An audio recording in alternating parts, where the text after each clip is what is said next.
Welcome to Daily Lenten Reflections for Saturday of the first week of Lent. Today we shall reflect on the theme, Love Your Enemies.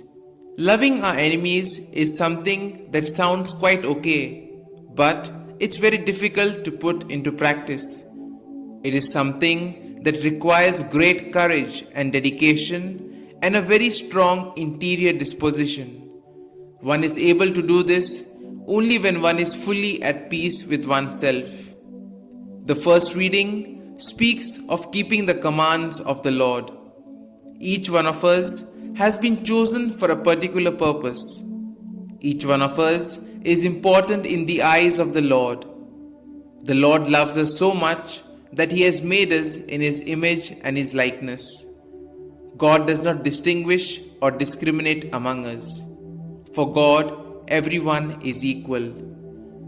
In today's Gospel, we hear Jesus address Himself to the question of how His disciples should conduct themselves when they are faced with hurt and hatred.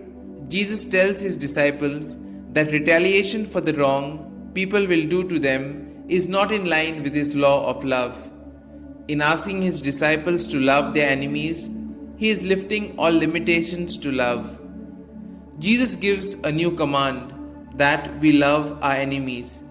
Christ not only says this, but He puts it into practice when He forgave His persecutors and executioners. Today, in a very special way, He invites us to do the same, to love our enemies and to be kind to those around us.